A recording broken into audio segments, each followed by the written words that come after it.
Hallelujah. हमारे पिता परमेश्वर और प्रभु यीशु मसीह का अनुग्रह आप सबों पर बहुत आयत से हो। आमीन।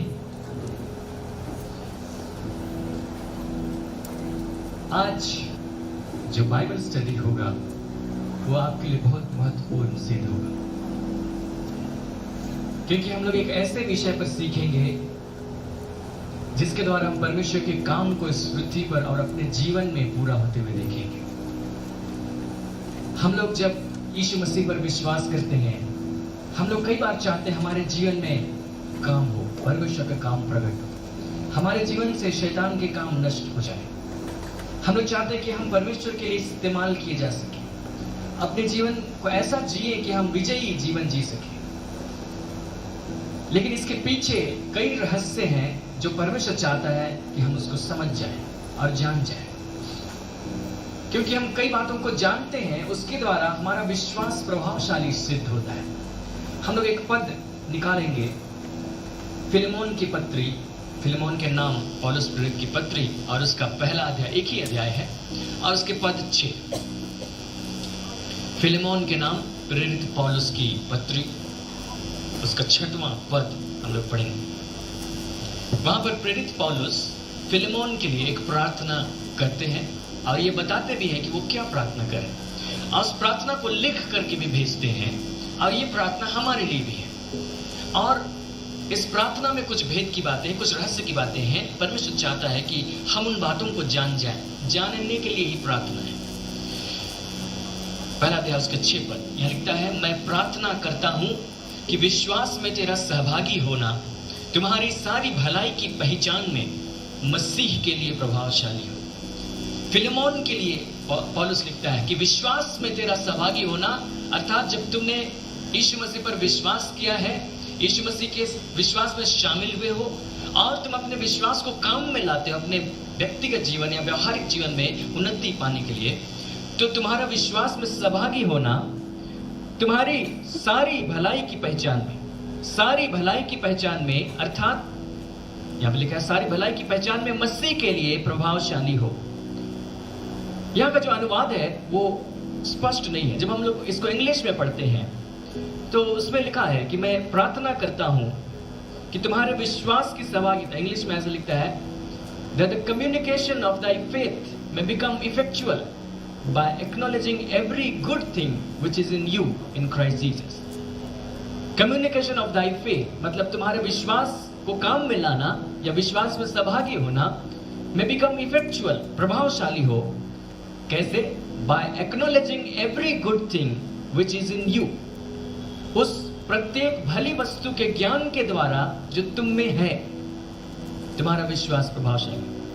अर्थात जब हम लोग यीशु मसीह पर विश्वास करते हैं तो हमारे भीतर कई भली वस्तुएं वास करती, कई भली चीजें वास करती। जब हम उन बातों को जानते हैं, उनका पूर्ण ज्ञान हासिल करते हैं, तो हमारा विश्वास प्रभावशाली होता है। और आप लोग यहाँ पर जब आ रहे हैं, उन्हीं बातों को सीख रहे हैं, और उसी से संबंधित एक और बात को हम लोग सीखेंगे। और आज का जो विषय होगा वो है अधिकार।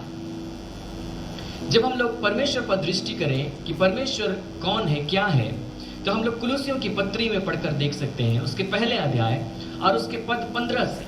वहां पर परमेश्वर ने जो कुछ किया यीशु मसीह के द्वारा उसको लिखा गया है, और ये बताया गया है कि परमेश्वर ने जब सारी सृष्टि को रचा था, वो अकेले नहीं रच रहा था, लेकिन उसका पुत्र उसके साथ, यीशु मसीह उसके साथ में थे, और यीशु मसीह के द्वारा सारी वस्तुओं को रचा गया। और इसीलिए कुलुसी पहले अध्याय उसके 15वें पद से अगर हम देखेंगे, हम लोग इसको एक साथ पढ़ेंगे, बहुत सामर्थ्य वचन।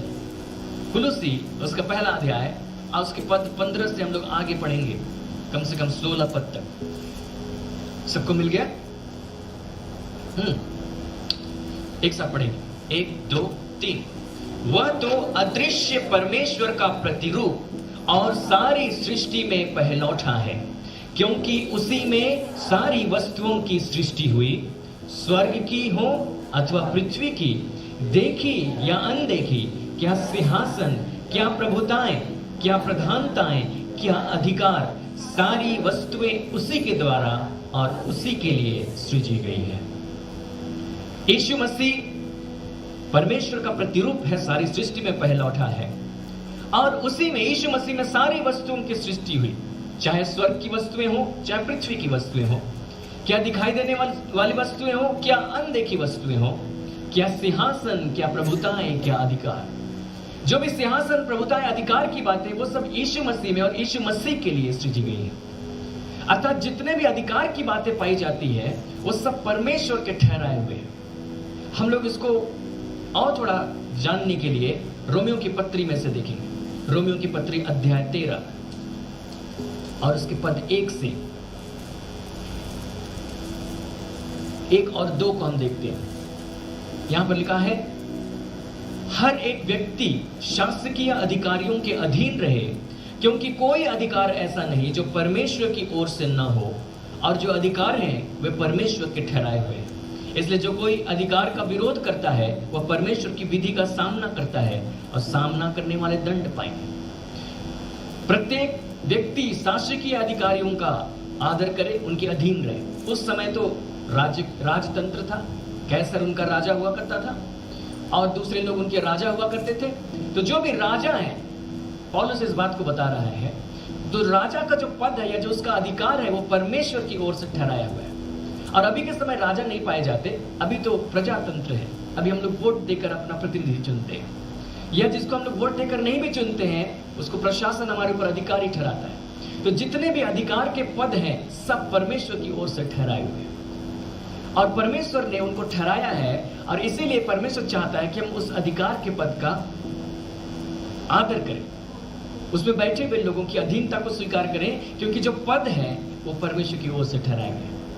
सारे पद, जितने अधिकार के पद हैं वो परमेश्वर के बनाए गए। और मैं इसको इस प्रकार से सोचता हूं कि परमेश्वर ने इस अधिकार के पद को सृष्टि के साथ में जोड़कर क्यों बताया, कि उसने सारी वस्तुओं की सृष्टि की, स्वर्ग की, पृथ्वी की, देखी अनदेखी, सिंहासन, प्रभुताएं, अधिकार।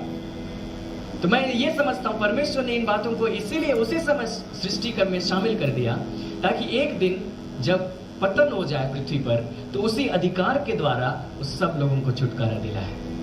यीशु मसीह ने जो उद्धार की योजना को प्रकट किया उसमें उस अधिकार को बकायदा इस्तेमाल किया गया। उसमें ऐसा चीज हमारे लिए खोल दिया गया जिसमें हम भी अधिकार का इस्तेमाल करते हैं। बिना अधिकार के परमेश्वर काम नहीं करता, और परमेश्वर खुद अपने अधिकार का आदर करता है। परमेश्वर अपने अधिकार, जो बनाया हुआ अधिकार है, उसका उल्लंघन नहीं करता। हम लोग वचनों से हम उसको देखेंगे। लेकिन अभी इस बात को समझिए कि परमेश्वर ने सारे अधिकारों की सृष्टि की। जब हम लोग शुरू में जाएंगे तो हम लोग ये पाएंगे कि परमेश्वर ने सारी पृथ्वी को रचा, उसमें जितने भी वस्तुएं पाई जाती है उसको बनाया, पेड़ पौधों को, जीव जंतुओं को, समुद्र के जंतुओं को, उड़ने वाले जंतुओं को उसने बनाया।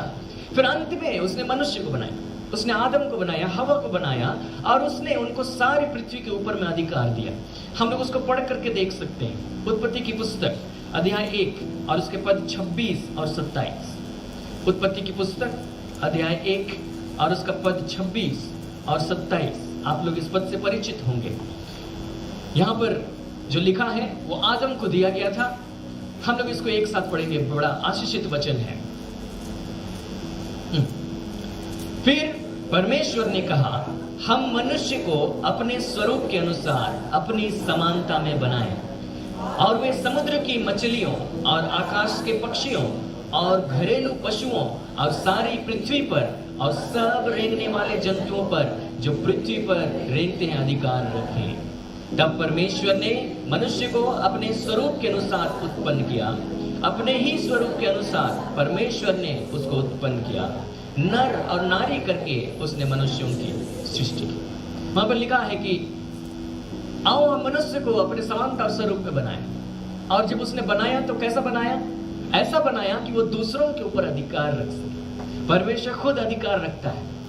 परमेश्वर जितना भी सृष्टि का भाग है सब चीजों के ऊपर अधिकारी है, वो अधिकार रखता है। और इसीलिए वो किसी को दंड भी दे सकता है अधिकार के तहत में।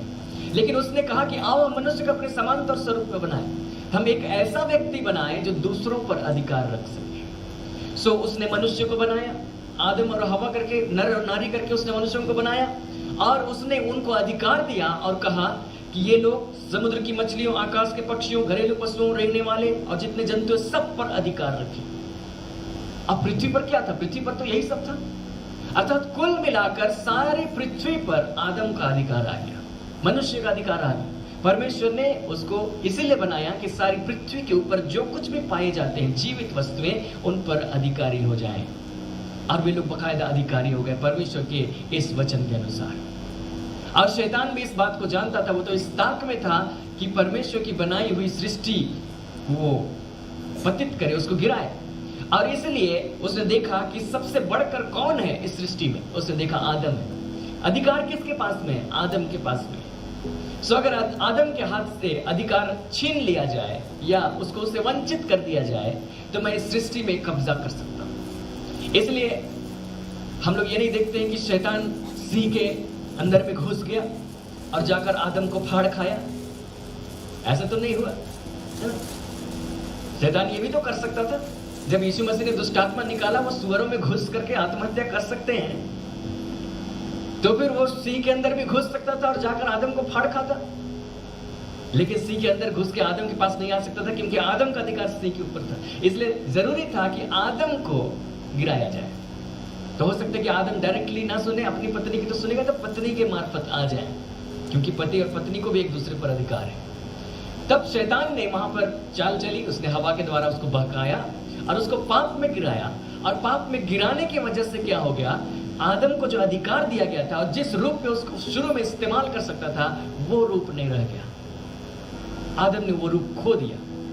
इसलिए अभी हम लोग उस संसार में पाए जाते हैं जहां पर जंगली जानवर लोगों का नुकसान कर देते हैं। आप हाथियों के विषय में चर्चा सुनते हैं, कितने घरों को तोड़ देते हैं, लोगों को कुचल देते हैं, कितने जीव जंतु लोगों को नोच खाते हैं। सड़कों पर जाइए, कुत्ते वहां ताक में पड़े रहते हैं कि कौन यहां से गुजरे तो मैं उसके पीछा करूं। तो सृष्टि उस रूप में नहीं रह गई, मनुष्य अधिकारी नहीं रह गया, क्योंकि पाप की वजह से वो अधिकार को जिस रूप में इस्तेमाल करना चाहिए था वो नहीं कर पाया। थोड़ा बहुत रह गया। आज भी हम लोग कुत्ते पाल लेते हैं, है ना? आज भी लोग सिंहों को पाल लेते हैं, हाथियों को पाल लेते हैं, लेकिन जैसा अधिकार आदम के पास था वैसा रह नहीं गया। शैतान ने उसको छीन लिया, उसके हाथ से वंचित कर दिया और शैतान घुस गया। और शैतान इस पृथ्वी में घुस के उसने सब कुछ को बर्बाद कर दिया, क्योंकि बाइबल बताती है कि चोर तो चोरी करने, घात करने और नष्ट करने के लिए आता है। यीशु मसीह ने शैतान के विषय में कहा था, वो यहाँ पर घुस आया, उसने चोरी की, घात किया, नष्ट किया, जो कुछ परमेश्वर ने बनाया था उसको बर्बाद कर। और यहाँ पर मनुष्यों ने क्या किया? जब मनुष्यों ने देखा कि हमारा अधिकार तो उस रूप में बनता नहीं है, तो मनुष्यों ने दल बना लिया, अलग अलग दल बना लिए और दल बनाकर उसके लीडर बना दिए। तो अगर एक दल है, एक जाति है, उसका कोई प्रधान होगा, या कोई राज्य है, उसका कोई राजा होगा। इस प्रकार से राजा रानियों की कहानी की शुरुआत, और वे लोग पूरे दल के ऊपर में कब्जा करेंगे। तो वो राजा मनुष्यों के द्वारा ही शुरू में तो चुना गया होगा ना। किसी ने ये नहीं कहा होगा कि मैं राजा बनता हूं, तुम लोग प्रजा बनो। ऐसा तो खेल खेल में ही होता है ना? वास्तविकता में तो ऐसा होता नहीं है। शुरू में हो सकता है राजा के लिए उन्होंने चुनाव किया होगा कि ये व्यक्ति राजा बन जाए।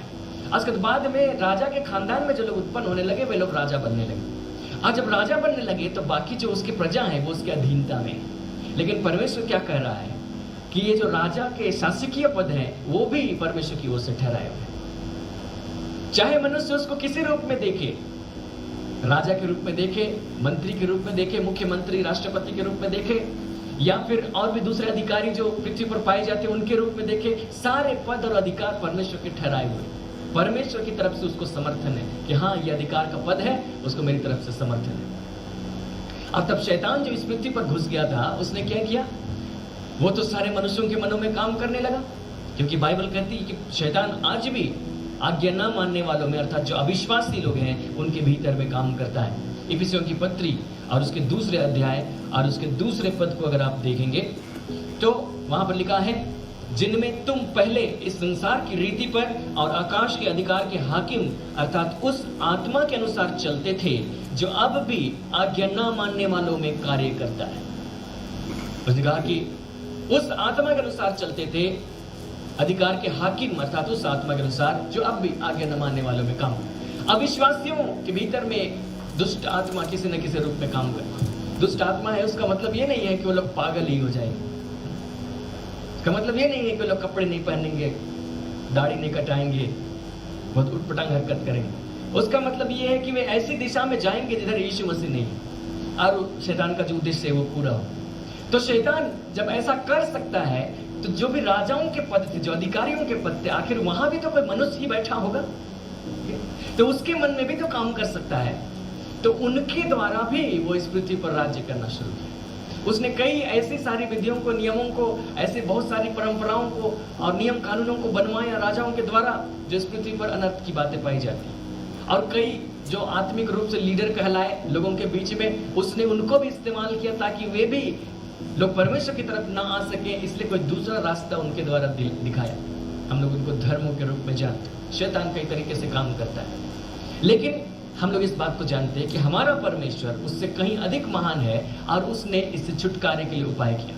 उसने यीशु मसीह को भेजा, और जब यीशु मसीह आए तो यीशु मसीह ने शैतान के विषय में खुलकर बातें की, और जो उसके चेले थे उन्होंने भी शैतान के विषय में खुलकर जाना कि शैतान किस रीति से यहाँ पर काम कर रहा है और राज्य कर रहा है। हम लोगों ने एक चीज स्टडी किया था, दुष्ट आत्माओं के ऊपर अधिकार, शैतान के ऊपर अधिकार। हमने देखा था कि किस प्रकार शैतान का भी एक राज्य है, वहां पर भी प्रधान है, अधिकारी है, हाकिम है, दुष्टता की आत्मिक सेनाएं हैं। और दुष्टता की आत्मिक सेनाएं के लोगों के भीतर में जाकर बहुत प्रकार की बातों को लाती है, यीशु मसीह से दूर करती है और उनको कंट्रोल करते हैं उनके हाकिम, और उनको कंट्रोल करते हैं उनके अधिकारी और उनके प्रधान और मुख्य शैतान। तो इस प्रकार से वे अपने राज्य को चलाते हैं, इस पूरी पृथ्वी पर वे अपने वश को चला कर रखे। लेकिन जब यीशु मसीह आए तो शैतान ने उसका सामना किया, क्योंकि पूरी पृथ्वी पर अपना राज्य फैला कर रखा था। लू का रचित सुसमाचार को हम लोग देखेंगे, लू का रचित सुसमाचार उसका अध्याय 4। वहां पर शैतान ने यीशु मसीह की परीक्षा की और उसको वो परीक्षा करने के लिए एक ऊंचे जगह पर ले गया। 4 अध्याय और उसके 5वें पद से लेकर आगे पढ़ेंगे 5 और 6। यहाँ लिखता है, तब शैतान उसे ले गया, यीशु को ले गया और उसको पल भर में जगत के सारे राज्य दिखाए। तो उसको ले गया, दूसरी जगह पर ले गया, एक ऊंचे पर्वत पर ले गया और पल भर में जगत के सारे राज्य दिखाए। तो ऐसा नहीं है कि संसार में कोई पहाड़ पाया जाता है जिसमें आप चढ़ जाइए तो पूरा संसार दिखाई देगा, नहीं दिखाई देगा। हम लोग ज्योग्राफी जानते हैं, है ना, क्योंकि पहाड़ पर चढ़ जाएंगे, दुनिया गोल है, उधर की नहीं दिखाई देगी। लेकिन फिर भी शैतान ने उसको जगत के सारे राज्य पल भर में दिखाया था। तो उसने एक ऐसा दृश्य इसके सामने उपस्थित कर दिया और उसने उसको क्या कहा? उसने कहा कि मैं यह सब अधिकार और इनका वैभव तुझे दूंगा, क्योंकि वह मुझे सौंपा गया है और जिसे चाहता हूं उसी को दे देता हूं। उसने कहा कि ये सारे राज्य जो इस संसार में पाए जाते हैं ये मुझे सौंपा गया है और मैं जिसे चाहता हूं उसे दे देता हूं। मैं तुझे भी दे सकता हूं, बस तू मुझे प्रणाम करे तो सब तेरा हो जाएगा। यीशु मसीह ने उसको जवाब नहीं दिया कि शैतान तेरे पास कौन सा अधिकार है जो तू मुझे देगा? तुम मुझको मूर्ख समझता है? जब तेरे पास है ही नहीं तो देगा कैसे? उसने उसको वो जवाब नहीं दिया, उसने उसको कुछ दूसरा जवाब दिया, क्योंकि वास्तव में उसके पास अधिकार था।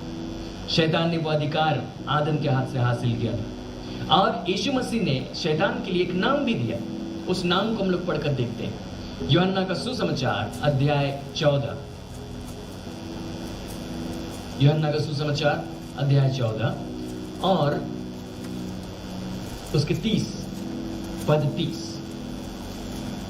यीशु मसीह अपने चेलों से बातचीत कर रहे थे और वो इस बात को बता रहे थे अपनी मृत्यु से ठीक पहले, बहुत लंबी चौड़ी बातचीत। और उसके बाद यीशु मसीह क्रूस पर जाने वाले थे मृत्यु के लिए और शैतान भी बड़ी कोशिश में था कि इसको मार डाले।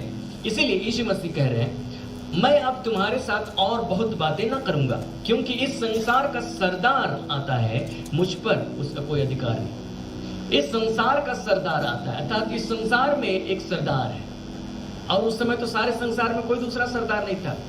अगर यीशु मसीह के समय का राज्य देखा जाए तो सबसे बड़ा राज्य था वो रोमन साम्राज्य था, कैसर था, और कैसर तो यीशु के पास तो आ नहीं रहा था। तो इस संसार का सरदार अर्थात शैतान है, वो आता है, वो मेरा सामना करने के लिए आएगा, मुझे मार डालने के लिए आएगा, लोगों को इस्तेमाल करेगा वगैरह, और उसका मुझ पर कोई अधिकार नहीं।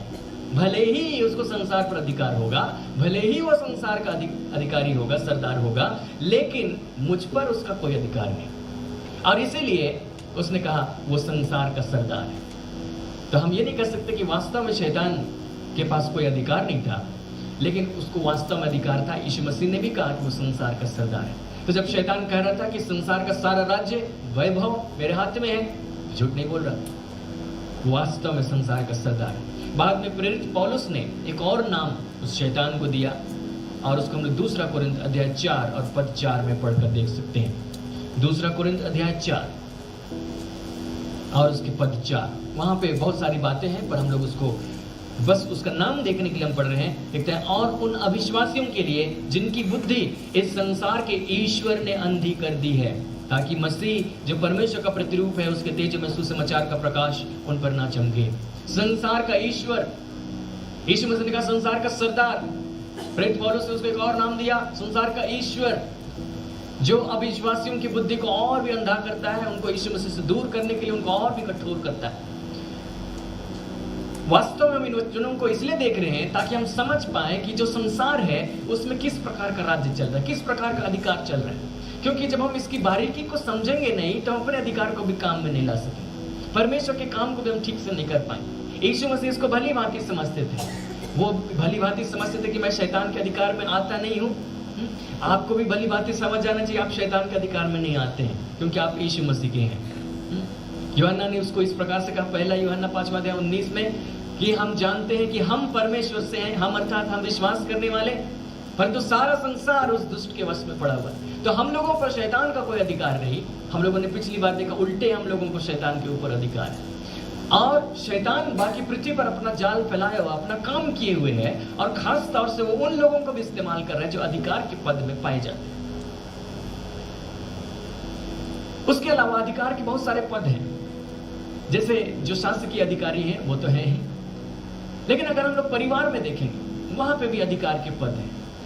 वो नेचुरल, वो जन्म से ही वो आते हैं, उसको कोई इनकार नहीं कर सकता है। जैसे कोई माता पिता है, उनका स्वाभाविक अधिकार अपने बच्चों पर, बच्चे इनकार नहीं कर सकते कि माता पिता का हमारे ऊपर कोई अधिकार है। कानून बनाकर बाद में उनको अधिकार दिया जाता है, 18 साल के हो जाएंगे तब जाकर वे कुछ निर्णय ले पाएंगे, 21 साल के हो जाएंगे तब जाके। लेकिन वास्तव में माता पिता का अधिकार बच्चों पर है, ये परमेश्वर की ओर से ठहराया है। उसी प्रकार अगर हम लोग पति और पत्नी के बीच में देखें तो हम लोग ये पाएंगे, पति को पत्नी के ऊपर में अधिकार है, पत्नी को पति के ऊपर में अधिकार है। उसी प्रकार हम लोग आपस में जो भाई बहन होते हैं परिवार में, उनके बीच में देखेंगे, एक भाई है तो उसको दूसरों पर भी अधिकार है, जितने भाई बहन है उनको एक दूसरे पर अधिकार है। उसी प्रकार हम उसको जनरलाइज कर सकते हैं, जितने हमारे रिश्तेदार हैं हमको किसी न किसी रूप में एक दूसरे पर अधिकार है। जो हमारे मित्र हैं, हमारे दोस्त हैं, हम पर उसको अधिकार है, क्योंकि उसने अधिकार हमको दिया है ना। हम उसको कुछ बोलते हैं वो मानता है, वो कुछ बोलता है हम मानते हैं, तो हम पर एक दूसरे पर अधिकार है। तो इस प्रकार हम लोगों ने अधिकार को एक दूसरे को दिया हुआ है, और वो अधिकार, जितने भी अधिकार हैं, सब परमेश्वर के बनाए हुए हैं, और परमेश्वर भी इस बनाए हुए अधिकार का आदर करता है। इसलिए परमेश्वर जब किसी का उद्धार करता है तो ये नहीं करता है कि वो मनुष्य चाहता है कि नहीं चाहता है, लेकिन जाकर घुस गए और उसको बदल दिए। मनुष्य नहीं चाहता रह गया, मुझे नहीं चाहिए यीशु मसीह, नहीं चाहिए यीशु मसीह, लेकिन जबरदस्ती उसको स्वर्ग ले गए। ऐसा नहीं करता, क्योंकि परमेश्वर ने व्यक्तिगत रूप से हमें स्वतंत्र इच्छा दी। हम लोग स्वतंत्र इच्छा के नाम से जानते हैं, हम उसको दूसरा नाम देना चाहते हैं, व्यक्तिगत अधिकार। अपने व्यक्तिगत जीवन के लिए निर्णय लेने का अधिकार हम सबको मिला हुआ है, और ये भी परमेश्वर की ओर से ठहराया है। इसलिए परमेश्वर जब काम करता है किसी के जीवन में, तो उस व्यक्ति को अलाउ करना पड़ता है कि परमेश्वर काम करे। परमेश्वर अपने बनाए हुए अधिकार का सामना नहीं करता, क्योंकि सब कुछ उसी ने ठहराया है। और जब हम इस बारीकी को समझते हैं तो हम बहुत आसानी से बहुत सारे कामों को कर सकते हैं। पिछले हफ्ते जब मैं आया था, बहुत सारे भाई बहन लोग आए थे प्रार्थना कराने के लिए, और उन्होंने प्रार्थना कराया, और उनमें से कई सारे लोग थे जिन्होंने इस बात के लिए प्रार्थना कराया कि हमारे परिवार के सदस्य ऐसे हैं, हमारे रिश्तेदार ऐसे हैं, हमारे बाल बच्चे ऐसे हैं, उनके लिए प्रार्थना करो। और वे नहीं जानते कि किस रीति से काम करना चाहिए, तो मैंने उनको थोड़ा सा काउंसलिंग किया कि आप अपने अधिकार को किस रीति से इस्तेमाल करें। आज मैं सामूहिक रूप से बात कर रहा हूँ, और हम लोग जब इसको समझते हैं तो हम लोग बहुत आसानी से परमेश्वर के दिए हुए अधिकार के तहत काम कर सकते हैं, और हम लोग उस अधिकार का उल्लंघन नहीं कर सकते, क्योंकि पवित्र आत्मा भी सहायता नहीं करेगा उल्लंघन करने के लिए। हम लोग उस अधिकार को समझकर उसके तहत काम करेंगे, और सारी बारीकी को समझकर बढ़िया रिजल्ट लाएंगे, अच्छा परिणाम लाएंगे। हम लोग सबसे पहले देखेंगे कि परमेश्वर कैसे अपने बनाए हुए अधिकार का पालन करता है। हम लोग पहले निकालेंगे मत्ती के सुसमाचार को, और उसके 8वें अध्याय, और जो बातें अध्याय 8 में लिखी गई हैं, कफरनहूम के एक सूबेदार के विषय में वही बातें लूका रचित सुसमाचार के अध्याय 7 में भी लिखी। ठीक है, हम लोग अध्याय 7 वाला देख लेते हैं और इधर मत्ती 8वां अध्याय को भी देखेंगे। लूका अध्याय 7, ठीक है, अध्याय 7 के 1 पद से लेकर 10 पद के बीच में एक व्यक्ति का जिक्र है जो सूबेदार है। वहां पर कफरनहूम में यीशु मसीह आए और वहां सूबेदार का एक दास जो उसका प्रिय था, बीमारी से मरने पर था।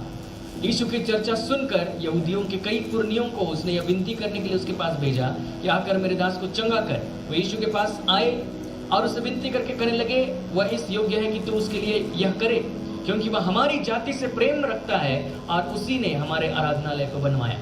अब ये सूबेदार कौन था, नाम तो नहीं पता, लेकिन इतना जरूर पता है कि वो यहूदी नहीं था, क्योंकि वो जब यीशु मसीह के पास आना चाहता था तो डायरेक्टली नहीं आया, लेकिन यहूदियों के जो पुरनिये थे उसने उनको अप्रोच किया और कहा कि जरा यीशु मसीह से कह दीजिए कि मेरे लिए ऐसा करे, मेरे सेवक बीमार है, उसको चंगाई की जरूरत है, जरा चंगा करवा दीजिए। और लोगों ने आकर कहा कि वह हमारी जाति से प्रेम रखता है, हमारे लिए आराधनालय को बनवाया है। इसका मतलब वो हमारी जाति का है नहीं। और बाद में यीशु मसीह ने जो टिप्पणी की उसने यही कहा कि मैंने इस्राएल में भी ऐसा विश्वास नहीं देखा। मतलब वो इस्राएली नहीं था, वो गैर इस्राएली में से था, अन्य जातियों में से था।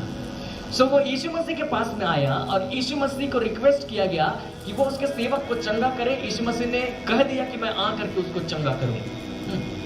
हम लोग अब मत्ती की पुस्तक में वापस लौट कर आएंगे, 8वां अध्याय और उसके 5वें पद से देखिए।